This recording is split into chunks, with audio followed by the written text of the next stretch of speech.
Hello दोस्तों, तो क्या हाल चाल है भैया? मौज मस्ती चल रही है कि नहीं? सबसे पहले ये बता दीजिए, क्योंकि मेरा नाम है आदित्य कौशिक और मैं आपको पढ़ाता हूं विद फुल ऑन मौज मस्ती। और आज हम पढ़ रहे हैं बच्चा पार्टी अपना नेक्स्ट चैप्टर, अंडरस्टैंडिंग मार्जिनलाइजेशन। तो दोस्तों, बड़ा महत्वपूर्ण इंपॉर्टेंट चैप्टर है और आज आपको सुपर वन शॉट यहां लिख दिया है, सुपर वन शॉट, यानी कि एक ऐसे वन शॉट में पढ़ाने वाला हूं जिसके बाद तुझे भाई और किसी वीडियो की नीड नहीं पड़ेगी। ये मेरा वादा है। बच्चे प्यार से मुझे आदि भैया बोलते हैं, आप लोग भी प्यार से आदि भैया बोल सकते हो। तो चलो आज के सुपर मजेदार, इजी और बढ़िया चैप्टर को शुरू करते हैं। रेडी? चलो, क्या टॉपिक है अपने? मार्जिनलाइजेशन होता क्या है ये समझना है, आदिवासी इसके बारे में समझना है, माइनॉरिटीज के साथ मार्जिनलाइजेशन हो रहा है, ये अगला टॉपिक होगा। फिर बात करेंगे मुस्लिम्स और मार्जिनलाइजेशन की, और इसके साथ चैप्टर को खत्म करेंगे कंक्लूजन लेके। इजी, सिंपल, बढ़िया। बेटा ऐसा पढ़ाऊंगा, इसके बाद और कोई वीडियो की नीड नहीं पड़ेगी। इसके बाद तू खुद बोलेगा कि सर आप मेरे सामने अब आप क्वेश्चन पूछ लो सर, मुझे पूरा क्लियर हुआ। 100% क्लैरिटी की गारंटी दूंगा। चल बेटा देख, शुरू करते हैं। सिंपल चीज को समझते हैं, क्या है मार्जिनलाइजेशन। छठी कक्षा में तुमने पढ़ा था कि एक चीज होती है डिस्क्रिमिनेशन, यानी कि भेदभाव करना। दोस्तों, वही भेदभाव करना क्या है? मार्जिनलाइजेशन है। वही भेदभाव करना मार्जिनलाइजेशन है, जब आप किसी को ऐसा फील कराओ कि वो कम है दूसरों से। मतलब एक कमरे में आप सब बैठे हो, आप एक क्लास में बैठे हो, आप सब अपनी अपनी बात रख रहे हैं, आपने अपनी बात रखी और लोगों ने इग्नोर कर दी, लोग सुन ही नहीं रहे, लोग आपको इंपॉर्टेंस ही नहीं दे रहे। ये फीलिंग जो होती है ना बेटा, इसे ही कहते हैं मार्जिनलाइजेशन।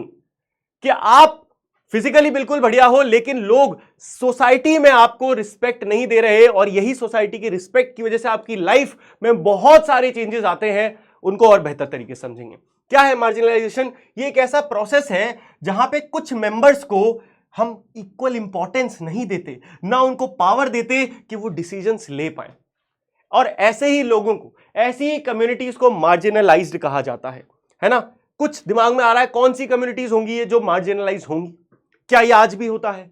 क्या ये पहले होता था? ये सारे सवाल आपके मन में अब तक उबल रहे होंगे और इन्हीं सवालों के आगे हम जवाब ढूंढेंगे। तो दोस्तों, ये फोटो है एक आंदोलन का जो दिल्ली में हुआ था, जहां पे बहुत सारी आदिवासी कम्युनिटीज जो है, जो कि एक्चुअल में मार्जिनलाइज्ड है, उन्होंने ये रेवोल्यूशन, उन्होंने ये करा था, रिवोल्ट।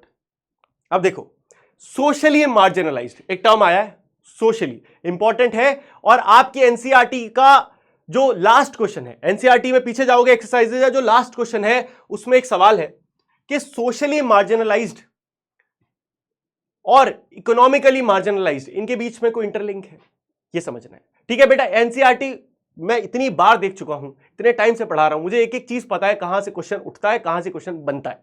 ठीक है, तो मैं जहां बोलूं फोकस करना, वहां फोकस करना। अब यहां फोकस कर। सोशली मार्जिनलाइजेशन क्या है? सामाजिक मार्जिनलाइजेशन, सामाजिक भेदभाव। आसपास के लोग आपके साथ भेदभाव कर रहे हैं, तो आपके साथ भेदभाव हो, डिस्क्रिमिनेशन हो, ऑन द बेसिस ऑफ आपकी रेस क्या है, आपका धर्म क्या है, आपकी भाषा क्या है, आपका जेंडर क्या है, प्लेस ऑफ बर्थ क्या है, एंड सो ऑन। किसी भी चीज पे अगर कोई ये कह रहा है कि ना अच्छा तू वहां पैदा हुआ है, अरे तुझसे नहीं बात करेंगे, अच्छा तू ये है, अरे भाई तू एक काम कर, तू नीचे बैठ, चल चल नीचे बैठ, इस तरीके की चीजें अगर हो रही हैं तो यही है सोशल मार्जिनलाइजेशन। क्या है ये?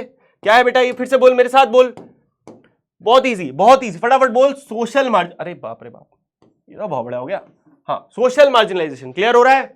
To make certain groups in society feel marginalized there are economic, social and cultural political factors.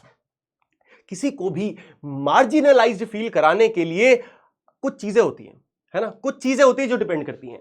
एक होता है इकोनॉमिक फैक्टर, कि अगर कोई इंसान ऐसा है जो मार्जिनलाइज है, एक ऐसी कम्युनिटी से आ रहा है जिसकी समाज में इज्जत नहीं है, उस बेचारे के साथ पैसे कमाने की बहुत बड़ी दिक्कत आएगी, कि वो इस समाज में जहां उसकी इज्जत ही नहीं है, वो इज्जत से पैसे कैसे कमाएगा।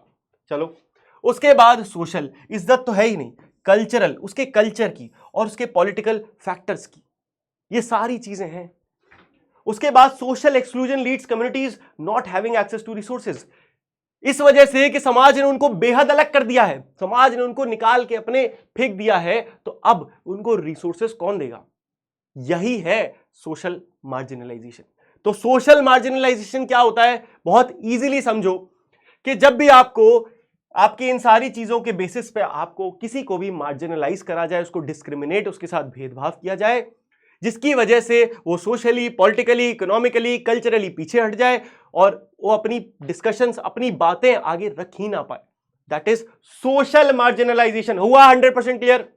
1% भी डाउट होगा तो 20 टप टप करके पीछे 2 टैप करना, 20 सेकंड पीछे जाएगी वीडियो, फिर सुनना। 100% क्लियर होना चाहिए, तभी आगे बढ़ना। चलो कहानी सुनाता हूं। कहानी के बिना सोशल साइंस अधूरी है बेटा। सोशल साइंस की अधूरी है कहानियों के बिना। तो कहानी ढेर सारी है, तो ये कहानी यहां लिखी भी हुई है और मैं आपको अपनी जुबानी सुनाऊंगा, क्योंकि मैं रख चुका हूं ये कहानी बहुत अच्छे तरीके से। पढ़ना चाहो पढ़ लेना, मेरी बात सुनते रहना। तो एक बार की बात है, ये दिन है 26 जनवरी का। 26 जनवरी के दिन हमारे देश में परेड होती है और 15 अगस्त पे भी होती है, लेकिन ये 26 जनवरी का दिन है। सुबह सुबह की बात है, हमारे 2 प्यारे प्यारे भाई बहन बैठे हैं, जहां पे कौन है? सोमा और हेलेन। सोमा छोटा भाई है, हेलेन बड़ी बहन है, और इनके साथ बैठे हैं इनके दादाजी। अब ये तीनों एक आदिवासी कम्युनिटीज से बिलोंग करते हैं, लेकिन ये रहते दिल्ली में है, अच्छे स्कूल में पढ़ते हैं, ठीक ठाक फैमिली है।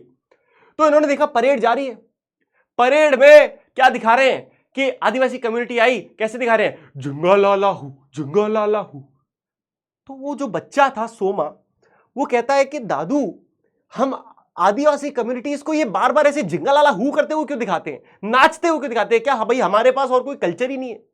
तो सेम सवाल हेलेन भी पूछती है, हाँ दादू ऐसा क्यों? तो दादू कहते हैं कि देखो भैया, ये जो हम ऐसे दिखा रहे हैं ये इसलिए है क्योंकि ये हमारे बारे में सही से जानते ही नहीं है। ये आज भी हमारी वही 50-100 साल पुरानी जो इमेज है वो लेके बैठे हैं। ये नहीं जानते कि आदिवासी की कम्युनिटी कितनी रिच है। आइए अब उसके बारे में बताते हैं। अब दादाजी आपको लेके जा रहे हैं अपने फ्लैशबैक में। अपने जमाने में दादाजी आपको ले जा चुके हैं और वो कह रहे हैं कि दादाजी जो है, हम जब उड़ीसा के अपने गांव में रहा करते थे, जो हमारा जंगल था वो इतना बढ़िया था, उस जंगल में हम सुकून से रहते थे, वहां एक दूसरे की सब रिस्पेक्ट करते थे, हमें जो चाहिए था वो हमें मिलता था, हमारे आसपास जो जंगल था वो हमारे लिए काफी था। ये कह रहे हैं। अब इन्होंने बताया कि हुआ क्या। एकदम से क्या हुआ, एकदम से कुछ लोग आए जिन्होंने कहा कि ये जंगल अब आपका नहीं है। वो जंगल जिसमें उनके दादा परदादा पूरे पूर्वज रहते हुए आए हैं, वो जंगल सडनली कोई आपसे आके कह रहा है कि ना ये जंगल आपका नहीं है, निकलो यहां से।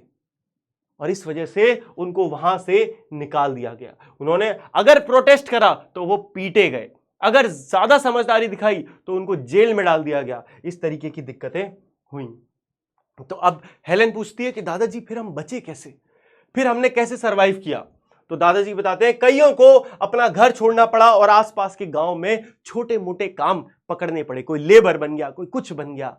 वो मतलब जो शान की जिंदगी रहते थे अपने गांव में, बढ़िया अपने लिए करते थे, वो ऐसे हो गए।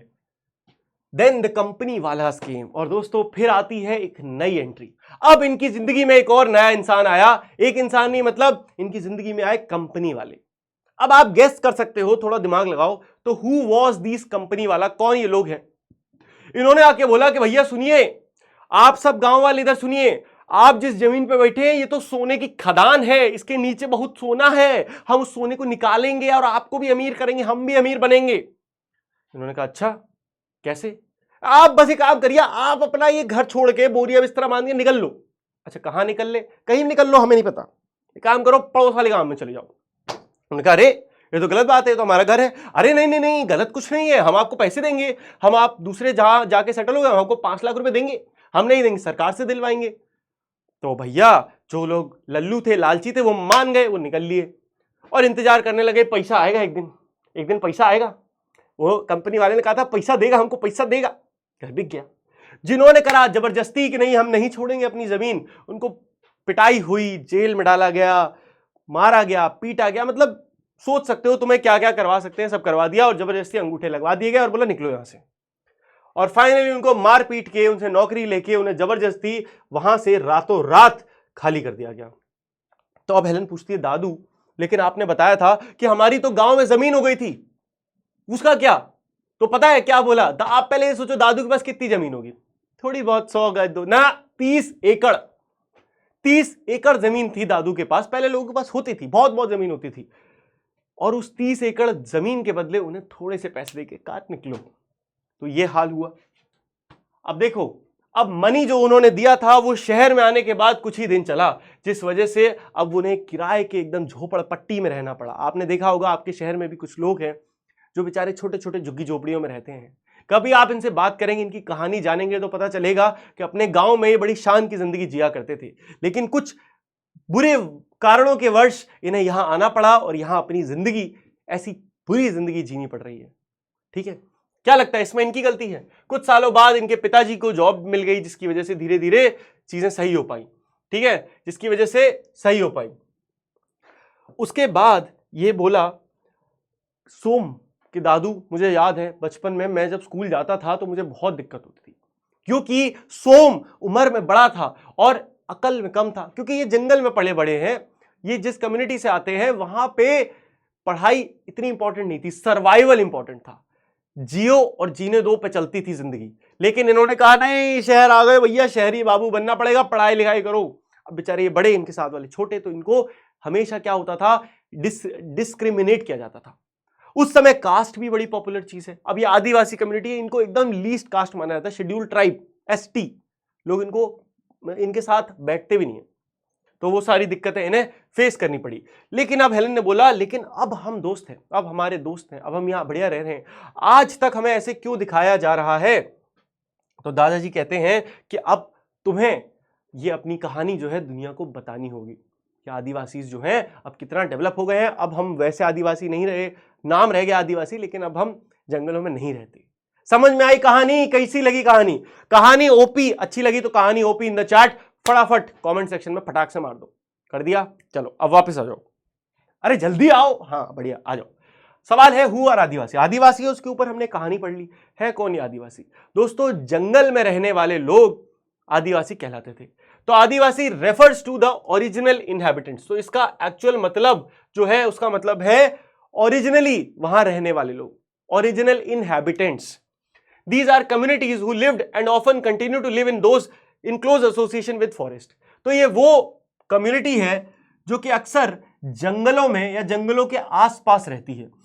हमारे देश में लगभग Adivasi are 8% of total population and 500 different Adivasi group. ये 2001 की लिखी हुई किताब के अनुसार मैं आपको पढ़ा रहा हूं, ध्यान से सुनना। ये किताब 2001 की लिखी हुई है, तो इसमें पुरानी चीजें हैं। इसके अकॉर्डिंग दुनिया, हमारे भारत में 8% पॉपुलेशन जो है वो आदिवासी की है, जिसमें 500 से ज्यादा आदिवासी ग्रुप है। सुनने में क्या लग रहा है, छोटे मोटे ग्रुप होंगे? अब पढ़ो और समझो कि आदिवासी को जितना छोटा और जितना समझ रहे हैं हम, उतने वो कम है नहीं। माइनिंग और industrial areas are situated in Adivasi area. Example Jharia in Jharkhand. दोस्तों, झारखंड हो गया, उड़ीसा हो गया, ये वो जगह है जहां बहुत सारे आदिवासी कम्युनिटी बिलोंग करते हैं। हमने लास्ट चैप्टरों में पढ़ा भी है ना, हमने लास्ट कुछ चैप्टर्स में आदिवासी के बारे में पढ़ा, तो आपको पता होगा कि कौन से आदिवासी की बात कर रहा हूं मैं। बिरसा मुंडा, है ना। बिरसा मुंडा का नाम सुना ना, तो मुंडा ट्राइब, मुंडा रेबेलियन, वो सब क्या है, वो भी आदिवासी हैं, वो भी जंगलों में रहा करते थे। ये ज्यादातर राजस्थान, आंध्र, वेस्ट बंगाल, महाराष्ट्र, मिजोरम, नागालैंड, झारखंड, त्रिपुरा, असम और उड़ीसा भी लिख लेना, उड़ीसा में भी रहते थे। आदिवासी की अपनी भाषा होती है, जिसमें सबसे ज्यादा जो बोली जाती है वो है संथाली, है ना। सबसे ज्यादा संथाली भाषा है आदिवासी की जो बोली जाती है, जिसके ज्यादातर लोग जो है आदिवासी प्रैक्टिस अ ट्राइबल रिलीजन। दोस्तों, ये हिंदुइज्म, इस्लाम इस पे नहीं मानते। हिंदू, मुस्लिम, सिख, ईसाई कुछ नहीं। ये पता है किसकी पूजा करते हैं? ये स्पिरिट्स की पूजा करते हैं, आत्माओं की पूजा करते हैं। आत्मा किसकी? पहाड़ की, पूर्वजों की, जंगल की, ऐसी आत्माओं की पूजा करते हैं। एंड तो मतलब कहने में आप इन्हें कल्ट कह लो, आप कहो कि अरे ये तो बड़े अजीब लोग हैं, आत्मा की पूजा करते हैं। लेकिन अगर आप एक सही नजरिए से सोचो तो आपको समझ में आएगा कि ये आदिवासी कम्युनिटीज जो है पहले एनवायरमेंट की कितनी ज्यादा ध्यान रखते थे, एनवायरमेंट की पूजा करते थे। नदियों की पूजा करेंगे, पूर्वजों की पूजा करेंगे, या फिर अपने जंगलों की पूजा करेंगे, जमीन की पूजा करेंगे, इनकी पूजा करते हैं। इसको मानते थे ये लोग, ठीक है। ट्राइबल रिलीजन को फॉलो करते थे। स्टीरियोटाइप क्या होता है बेटा? ये भी एक क्वेश्चन है, डायरेक्ट क्वेश्चन आता है। स्टीरियोटाइप क्या होता है? क्या है, देख डेफिनेशन देखिए। स्टीरियोटाइप का मतलब होता है एक fixed idea about a particular type of person और thing which is often not true. तो किसी के बारे में एक ऐसा थॉट जो कि अक्सर सच नहीं होता, है ना, अक्सर सच नहीं होता। कि आप सोचो, ऐसे बोला जाता है कि भैया बिहारी तो चावल दाल खाते हैं, चावल चावल खाते हैं। क्या है? स्टीरियोटाइप है। This is a stereotype. अगर आप जाओगे तो आपको चलेगा नहीं नहीं और भी बहुत चीजें खाते हैं, है बढ़िया, एकदम मस्त रहते हैं, नॉर्मल। तो भैया बहुत सारे थॉट्स लोगों के बने हुए हैं कि भैया यहां जाओगे तो ये हो जाता है, यहां के लोग तो ऐसे होते हैं। तो लोगों के बारे में, जगह के बारे में, किसी चीज के बारे में जो आप मन में धारणा बना लेते हो जो कि अक्सर गलत होती है, उसको कहते हैं स्टीरियोटाइप। ठीक है, तो स्टीरियोटाइप की डेफिनेशन याद रखना बेटा, ये इंपॉर्टेंट है।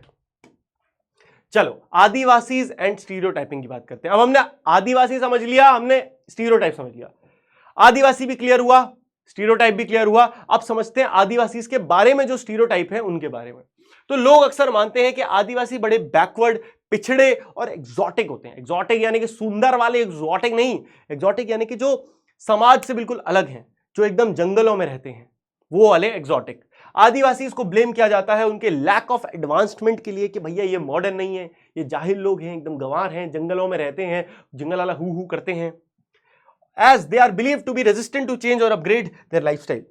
और ये क्यों बनी धारणा, ये बनी, इसकी असली कहानी जो है दोस्तों, वो असली कहानी बन के आती है जब आप थोड़ी हिस्ट्री पढ़ते हैं, है ना। जब आप हिस्ट्री पढ़ेंगे तो आप जानेंगे कि कैसे अंग्रेज जब आए और अंग्रेजों ने फॉरेस्ट डिपार्टमेंट बना दिए।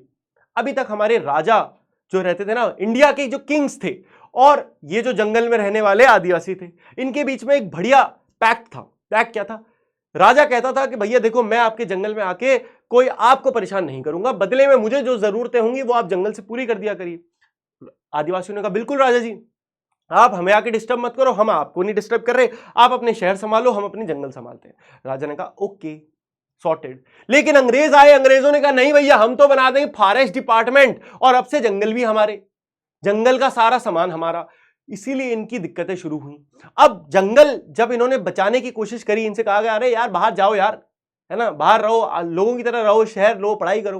मैंने कहा हमें नहीं करनी पढ़ाई यार, हम खुश हैं अपनी जिंदगी में, हमें नहीं चाहिए पढ़ाई लिखाई, हम खुश हैं यार। तो लोगों ने इनके बारे में स्टीरियोटाइप बना दिया कि अरे आदिवासी तो ऐसे होते हैं, ये ज्यादा पढ़ना लिखना नहीं चाहते हैं, एकदम ऐसी बैकवर्ड, बिल्कुल बैकवर्ड लोग होते हैं।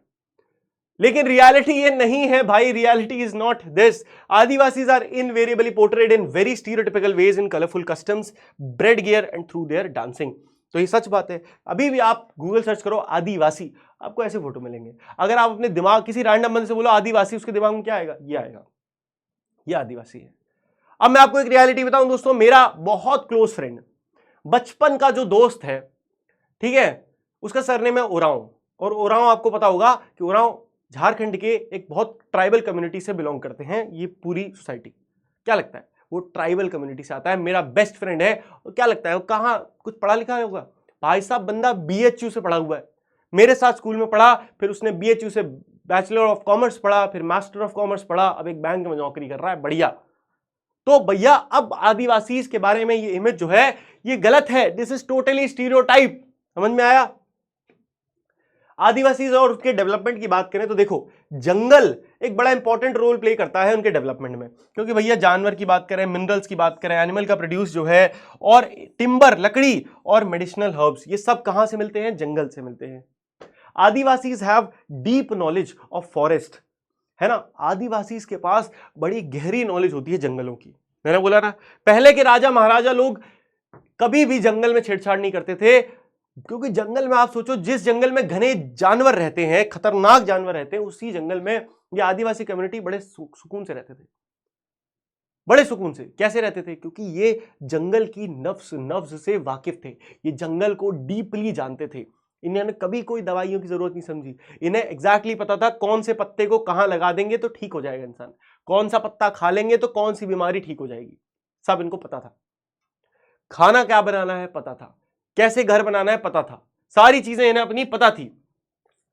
तो often empires heavily depend on Adivasis for crucial access to forest resources. तो कई बार एम्पायर्स यानी कि अलग अलग राजा महाराजा लोग डिपेंड होते हैं इन आदिवासीज पे कि भैया उन्हें जंगल से जो रिक्वायरमेंट्स हैं वो पूरी करानी है, तो वो आदिवासीज के पास जाना पड़ेगा। आज की दुनिया में Adivasis are considered marginal and powerless communities. Today आज आदिवासीज को एक मार्जिनल कम्युनिटी माना जाता है कि भैया ये एक ऐसी कम्युनिटी है जिसके बारे में यही धारणा है, इनकी यही इमेज है कि ये बहुत ही बैकवर्ड है, तो किसी को तो इनकी मदद करनी पड़ेगी। इसीलिए सबसे पहले तो इनको रिकॉग्नाइज करा, इनको माना कि हाँ यार ये एक मार्जिनल कम्युनिटी है, इस कम्युनिटी को मदद की जरूरत है। इन्हें समाज सोशली इक्वल नहीं समझ रहा है, इन्हें समाज नीचा समझ रहा है। तो यही तो मार्जिनलाइजेशन था, यही था ना, वही हमने पढ़ा। इन pre colonial world they were traditionally ranged hunter gatherers and nomads and they lived by shifting agriculture cultivation at one place। इसके बारे में हमने आखिरी कुछ चैप्टरों में भी पढ़ा था। प्री कॉलोनियल वर्ल्ड यानी कि अंग्रेजों के भारत आने से पहले, ईस्ट इंडिया कंपनी के भारत आने से पहले जितने भी आदिवासी कम्युनिटीज थी, ये हंटर गैदरर बन के रहते थे, आराम से जंगल में जगह जगह घूमते थे, कल्टीवेशन, अपना झूम कल्टीवेशन, शिफ्टिंग एग्रीकल्चर जिसे कहते हैं, उसको प्रैक्टिस किया करते थे और बहुत सुकून से रहते थे। ना इन्हें कोई परेशानी थी, ना लोगों को इनसे परेशानी थी। ये शहर नहीं आते थे, शहर के लोग ज्यादा जंगल नहीं जाते थे। हाँ, इनके साथ थोड़ा बुरा होता था पहले भी इनके साथ एक स्टोरी सुनाता हूं। तो मैं पहले इनको लूटा जाता था, अशोक के समय में कहानी है ये। तो अशोक के समय में क्या होता था, बहुत सारे लोग जो सेठ होते ना, बिजनेसमैन, जो शहर में आके चीजें बेचते हैं, तो कई बार वो जंगल जाते थे, जंगल में इन लोगों से डील कर लेते थे कि भैया ये सामान जो है, ये सामान हमको बेच दो। वो कहते थे ठीक है, बेच तो देंगे साहब, इसके बदले में आप हमको क्या देंगे। अब इनको पैसे तो चाहिए नहीं होते थे आदिवासी लोगों को, इनको कुछ और सामान चाहिए बदले में। इनको अनाज चाहिए कि भैया हम खेती करेंगे, 6 महीने अनाज उगाएंगे, बदले में अनाज हमें दे दो, हमें आपको जो जंगल चाहिए वो हम दे देंगे, आसान हो गया। तो वो कहता था हाँ ठीक है दे देंगे। तो वो कहते थे अच्छा मुझे 100 पेड़ चाहिए, 100 पेड़ की लकड़ी चाहिए, दे दो। वो कहता ठीक है दे देंगे साहब। बदले में वो कहेगा बदले में यार मैं तुम्हें 5 किलो अनाज दे दूंगा। 5 किलो अनाज मतलब पता है कितना हुआ, 5 दिन का मुश्किल से खाना 4 लोगों का, है ना, इतना ही तो हुआ। तो अब उन्होंने कहा साहब ये तो बहुत कम है। अरे तुम्हें पता नहीं है शहर बहुत महंगे है यार, शहर में तो बहुत महंगाई है, तुम तो आ मत जाना शहर, तुम आ गए तुम्हें लूट लिया जाएगा, ये वो ऐसे करके पागल बना दिया जाता था उनको। ऐसी चीजें आदिवासी के साथ होती है, क्योंकि वो बेचारे शहर में आते नहीं थे, उन्हें पता नहीं था शहर के क्या कस्टम्स हैं, क्या चल रहा है शहर में। आदिवासी इन डेवलपमेंट की बात कर रहे हैं तो for the past 2 decades, last 20 सालों से आदिवासी को फोर्स किया गया है कि वो इकोनॉमिक चेंजेस करें। फॉरेस्ट पॉलिसीज के लिए पॉलिटिकल फोर्स अप्लाई हुआ है उन पे, जिससे उन्हें माइग्रेट होना पड़ा, या तो एज अ प्लांटेशन वर्कर, या इंडस्ट्रीज में, या डोमेस्टिक वर्कर। तो भैया जिसको आप सोचो, आप अभी अपने घर पे आराम से बैठे हो और ये वीडियो देख रहे हो, एकदम से कोई आए धड़धड़ाते हुए आपके घर में, कहे चलो बेटा बाहर निकलो सबके सब, ये घर आज से तुम्हारा नहीं है, तो आपको सडन शॉक लगेगा ना। आपको लगेगा मैं क्या करूं, मैं कहां जाऊं, मैं तो रोड पे हो गया, बेघर हो गया, इतने सालों में मेरे पापा ने मिलके ये घर बनाया, अब ये खत्म हो गया। ऐसा हुआ लोगों के साथ।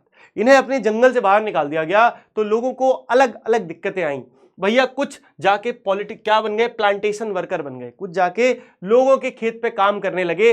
बहुत ही बुरी हालत, अतः बुरी हालत में काम कर रहे हैं, आप समझो एक्सट्रीमली बैड कंडीशंस में काम कर रहे थे लोग। कुछ ने क्या करा, कुछ ने इंडस्ट्रीज में लेबर बन गए और कुछ डोमेस्टिक वर्कर बन गए, घर में नौकर चाकर का काम करने लगे। Forest land have been cleared for natural resource. अब जंगल तो सरकार की प्रॉपर्टी हो गई थी, जंगल आदमियों का रहा नहीं, जंगल लोगों का रहा नहीं। तो जंगल को जब चाहे क्लियर कर दिया जाता था कि भैया नहीं नहीं हमें जमीन चाहिए, रिसोर्स चाहिए, जंगल काटो, हमें पेड़ चाहिए, जंगल काटो, हमें तो कागज बनाना है, कॉपी बनानी है, पेड़ काटो। तो इस तरीके की चीजों के चलते जंगलों को तो खुलेआम काटा गया। Big tracts of land have gone under the weather of hundreds of dams that have been built independent in India। तो भैया एक डैम बनाने के लिए बहुत सारी जमीन आपकी कहां हो गई, have gone under the water, पानी में चली गई, जिसकी वजह से कई सारे डैम बने हमारे इंडिया में। लेकिन अब इस जमीन पे जो लोग रहते थे उनका क्या हुआ, कभी सोचा है? डैम हमेशा नदी पे बनता है, नदी हमेशा जंगल के आसपास होती है मोस्टली। यहां पे जो कम्युनिटीज रहती थी उनको कहा जाता है उठो कट लो। कहां जाएंगे, सरकार पैसा देगी, पहले तो सरकार भी नहीं देती थी, अब सरकार देने लगी है। कितना देती है, 4 लाख, 5 लाख, 6 लाख, इतना पैसा देती है। ये बहुत बेटर कंडीशन है, ये बहुत बेटर कंडीशन है, तब बता रहा हूं मैं, अदरवाइज तो पूछो मत। Because of the economic and political decisions tribal lose their main source of livelihood and Adivasis have migrated to cities in search of work. Very important line, बहुत जरूरी लाइन है। क्या बोल रहे हैं कि इकोनॉमिक और पॉलिटिकल डिवीजन के चलते, है ना, इकोनॉमिक और पॉलिटिकल डिवीजन के चलते ट्राइबल्स ने अपनी main source of income, main source of livelihood को छोड़ा और उनको माइग्रेट होना पड़ा अलग अलग शहरों में काम के लिए। इंपॉर्टेंट लाइन, ये लाइन याद रखना, पेपर में लिख के ही आनी पड़ेगी, कोई ना कोई भी क्वेश्चन आए, इस चैप्टर से कोई भी क्वेश्चन आए, ये लाइन सूट कर रही है। लॉजिक देख रहे हो, यही लॉजिक तुम्हें बनाना सीखना होगा बेटा, यही लॉजिक तो बनाने सीखने हैं कि क्या सोशल क्या है। सोशल कहानियां, मैंने बोला कहानियां है, आंसर में भी कहानियां लिखनी है। कहानियां ऐसे लिखनी है कि आपको कम पढ़ने पे ज्यादा मार्क्स आए। अब आपको पूरे चैप्टर में बार बार अलग लाइन दिख रही है, एक लाइन में आपको सारा सार लिखा हुआ है, इसको लिख के आना। ये लिख दोगे, टीचर पहली लाइन 2 लाइन पढ़ के खुश हो जाएगा, आगे तुम उसके बाद रामकथा थोड़ी बहुत लिख सकते हो। चलो, they get caught in the cycle of poverty and deprivation. Almost 45% of tribal group in rural areas and 35% in urban areas live below poverty line. अब भैया जिस इंसान को अपने ही घर से लात मार के निकाल दिया जाएगा, उसको मजबूरी में अलग अलग काम जाके ढूंढने पड़ेंगे, क्या लगता है कितने लोग उसमें से सक्सेसफुल हो जाएंगे? आधे तो बेचारे बेमन हैं, जिंदगी से हारे हैं एंड मतलब दुखी हैं, निराश हैं, हताश हैं, वो बेचारे क्या करेंगे? इसीलिए हमारे देश में लगभग 45% जो ट्राइबल ग्रुप हैं जो गांव में है और 35% जो शहरों में रह रहे हैं, वो सब आज गरीबी रेखा से नीचे है। वो सबको पॉवर्टी लाइन के नीचे माना गया है, मतलब ये सब ऑफिशियली बहुत गरीब है। सुनने में बड़ा ऐसा फनी लगता है, गरीब है। When Adivasis are displaced from their land, they lose much more than a source of income, but also their culture and tradition. This is important. ये बहुत जरूरी लाइन है, अगेन बहुत जरूरी भैया, क्या बोलूं मैं। जब आदिवासी को उनके घर से निकाल दिया जाता है, वो सिर्फ अपना घर नहीं छोड़ रहे हैं, वो सिर्फ अपना पैसा नहीं छोड़ रहे हैं, वो अपना कल्चर, अपना ट्रेडिशन भी छोड़ रहे हैं, जिसके लिए हमारा भारत महान है। हमारे भारत को जाना जाता है कि भैया इंडिया में तो कल्चर ही कल्चर है, भर भर के कल्चर है। हम उस अपना कल्चर छोड़ के वेस्ट के कल्चर, है ना, अमेरिका यूके के कल्चर से इंस्पायर होके अपने ओरिजिनल कल्चर को मार रहे हैं, हम किल कर रहे हैं। तो यहां पे कल्चर यहीं रह गया, मार्जिनलाइज हो गया। अब आप बात करते हैं माइनॉरिटीज एंड मार्जिनलाइजेशन की। तो हमने पहला एक टॉपिक कंप्लीट कर लिया। इससे आपका 5 नंबर का सवाल आए, 4 का आए, 3 का आए, 1 नंबर का आए, फोड़ के आएगा, आएगा कि नहीं आएगा? कमेंट में लिख दे सर क्लियर, सर यहां तक क्लियर है। क्लियर हो गया क्योंकि इंपॉर्टेंट था। अब बात करते हैं अगले टॉपिक की कि भैया माइनॉरिटीज और मार्जिनलाइजेशन का भी एक रिश्ता है कि हमारे देश में वो लोग जो नंबर में कम है, एक ऐसी कम्युनिटी जो बहुत कम है, वो भी मार्जिनलाइज हो जा रही है। देखो, माइनॉरिटीज का मतलब होता है वो कम्युनिटीज जो नंबर में बहुत कम है, ठीक है, बाकी कंपैरिजन में। फॉर एग्जांपल, इजी है, हमारे देश में क्रिश्चियंस की पॉपुलेशन, हमारे देश में जैन लोग कम है ना, हिंदू बहुत सारे हैं, मुस्लिम भी अब बहुत सारे हो गए हैं, लेकिन हम पढ़ेंगे इसमें मुस्लिम्स के बारे में, लेकिन जैन बहुत कम है। तो जैन क्या है? एक ऐसी कम्युनिटी है जो मार्जिनलाइज्ड हो जाएगी। Safeguards are needed. अब ऐसे लोगों को क्या जरूरत है? ऐसे लोगों को जरूरत है कुछ सरकार के द्वारा सेफ गार्ड की, कि भैया इनके लिए आप कुछ ऐसी पॉलिसीज बनाएं कि ये भी आजाद भारत में सुकून के साथ रह सकें, इनको भी बराबर चीजें मिले। Safeguards are needed to protect minorities against the possibilities of being culturally dominated. क्योंकि दूसरे लोग ज्यादा हैं तो हो सकता है वो इनको डोमिनेट कर दें, वो इनको दबा दें, इनके कल्चर को खत्म कर दें। ये दिक्कत आ सकती है कि नहीं आ सकती? आ सकती है। अगेंस्ट एनी डिस्क्रिमिनेशन, उनको प्रोटेक्ट करना होगा किसी भी भेदभाव के खिलाफ, है ना, और कोई disadvantage that they may face. भाई उनकी क्या गलती कि वो ऐसे पैदा हो गए? उनकी गलती नहीं है ना, तो उनको कोई भी प्रॉब्लम फेस नहीं करनी चाहिए। अब हम पढ़ रहे हैं केस मुस्लिम। तो मैंने क्या बोला था, 2001 की किताब है, ठीक है, 2001 के टाइम पे मुस्लिम्स को हमारे देश में मार्जिनलाइज्ड माना गया, अब ये नहीं रहा। Nowadays Muslims are not marginalized. भाई अपडेटेड इंफॉर्मेशन होनी चाहिए, है कि नहीं? अपडेटेड इंफॉर्मेशन होनी चाहिए। आज के समय में मुस्लिम्स हमारे देश, उस समय पे 14.23% इंडिया की पॉपुलेशन जो है मुस्लिम है और मार्जिनलाइज्ड मानी जाती है। Recognizing the Muslim in India were lagging behind in terms of various development indication. सोचो, एक एग्जांपल देता हूं, 2001 में पूरे इंडिया में केवल 3% IAS ऑफिसर्स जो हैं पूरे इंडिया के, वो मुस्लिम थे। 1.5 या 2% IAS ऑफिसर्स जो थे वो IPS मुस्लिम थे। तो अब ये जो मुस्लिम्स हैं हमारे देश के, वो गवर्नमेंट सेक्टर्स में नहीं जा पा रहे हैं, कहीं ना कहीं वो पीछे रह रहे हैं। They were lagging behind in terms of various development, पीछे रह रहे हैं। तो गवर्नमेंट को क्या करना पड़ा? गवर्नमेंट ने एक हाई लेवल कमेटी बनाई 2005 में। अकॉर्डिंग टू इस रिपोर्ट के according, average years of schooling for Muslim children between age of 7 to 16 is much lower than that of other social religious communities. उस रिपोर्ट ने यह बताया कि भैया 7 से 16 की उम्र के बच्चे, बिल्कुल आप जो जिस कम्युनिटी में आते हो ना, मतलब आप कम्युनिटी नहीं, एज एन आपका जो एज ग्रुप है, ये जो एज ग्रुप है ना, मुस्लिम्स में इस एज ग्रुप के बच्चे बाकी धर्मों के अनुसार, बाकी कंपैरिजन में बहुत कम बच्चे स्कूल जाते हैं, स्कूल ही नहीं जाते, एजुकेशन ही नहीं है। तो जब बचपन से एजुकेशन नहीं मिलेगी तो फ्यूचर में कैसे होगा, समझ रहे हो? ठीक है, तो ये पहले बहुत दिक्कत फेस होती थी मार्जिनलाइजेशन की। Sometimes Islamic religious practices make them differ from others. अब भैया कुछ ऐसी चीजें भी थी इस्लाम में जिससे वो बाकियों से अलग बहुत ज्यादा फील करते थे, जैसे बुर्का पहनना, है ना, बुर्का पहनना, बुर्का पहनने से एक इंसान थोड़ा अलग लगता है ना, और वो बाकियों के लिए थोड़ा, बाकी लोग कहते हैं अरे ये तो हमसे अलग है, तो इसको मार्जिनलाइज करो, इसको हम अपने बराबर मत देखो, क्योंकि ये हमारी तरह नहीं कर रहा, हम जैसे कर रहे हैं वैसे नहीं कर रहा है। लेकिन बेटा, every citizen has a stake in protecting the rights defined in the constitution and the laws and policies framed to realize these rights। लेकिन हमारे देश ने हमें क्या दिए हैं, कुछ मूल अधिकार दिए, कुछ फंडामेंटल राइट्स दिए हैं, जिसका हर इंसान पर अधिकार है। इनके बिना कोई भी अपने देश की डाइवर्सिटी को नहीं बचा सकता, क्योंकि अगर ये खत्म हो गए, हमारे देश में जो अनेकता है वो खत्म है, केवल एक तरह के लोग रह जाएंगे, तो क्या करोगे देश का? डाइवर्सिटी खत्म हो जाएगी, हमारे देश का जो प्राउड है, घमंड है, वही खत्म हो जाएगा। समझ आया? अब देखो लास्ट कंक्लूजन भैया, खत्म करते हैं यहां पे। मुस्लिम्स एंड मार्जिनलाइजेशन भी समझ में आ गया, आदिवासी एंड मार्जिनलाइजेशन भी समझ में आ गया, और माइनॉरिटी एंड मार्जिनलाइजेशन भी समझ में आ गया। क्लियर हो गया? कंक्लूजन सिंपल है भैया कि अलग अलग कम्युनिटीज जो है उनके अलग अलग रीजन है जिस वजह से वो मार्जिनलाइज फील कर सकते हैं, और सबका एक्सपीरियंस मार्जिनलाइजेशन का अलग हो सकता है। भाई किसी को अलग तरीके से मार्जिनलाइज किया जा रहा है, किसी को अलग तरीके से भेदभाव हो रहा है। Marginalization is often linked to experiencing disadvantage, prejudice and powerlessness. Disadvantage का मतलब जानते हैं, प्रेजुडाइज मतलब पहले से एक विचार बना लेना मन में किसी इंसान के बारे में जो कि गलत है, जो मैंने आपको बताया था, स्टीरियोटाइप। हमारे देश में कई are several more marginalized communities like Dalit. इसी तरीके से एक और कम्युनिटी है दलित। आज हमने दलितों के बारे में नहीं पढ़ा, है ना, आज हमने क्या पढ़ा?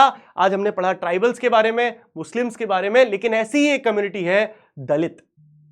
ठीक है, marginalization result in having a low social status, not having equal access to education and other resources. भैया मार्जिनलाइजेशन का एंड पता क्या होता है? समाज में इज्जत कम हो जाती है और आपको बेसिक अधिकार जैसे एजुकेशन और बाकी रिसोर्स नहीं मिल पाते। ये है रिजल्ट। ठीक है, फाइनली मार्जिनलाइज्ड कम्युनिटी जो होती है वो केवल समाज में अपनी इज्जत रखना चाहती हैं, और वो भी चाहती हैं कि भैया हमें राइट्स मिले, डेवलपमेंट मिले और बाकी सारी अपॉर्चुनिटीज मिले। तो देखा हमने दोस्तों, बातें करते करते ये चैप्टर हमने पूरा का पूरा समाप्त कर दिया। अगर मजा आया, जोश फील हुआ, लगा कि हाँ भैया अब मैं फोड़ सकता हूं, तोड़ सकता हूं, एग्जाम मेरे सामने ले आओ, तो कमेंट में OPB लिख देना। मैं समझ जाऊंगा कि भैया आदि भैया गैंग के आप मेंबर बन चुके हैं। एंड यस, अभी कहानी खत्म नहीं हुई है, अभी अगला चैप्टर भी पढ़ के जाओ, तो नेक्स्ट वीडियो भी देख लो, अगला चैप्टर वहां मिल जाएगा। चलो मिलते हैं आपसे अगली वीडियो में, तब तक के लिए गुड बाय, टेक केयर, मौज मस्ती करते रहिए, लव यू ऑल दोस्तों, एंड जय हिंद, बाय बाय।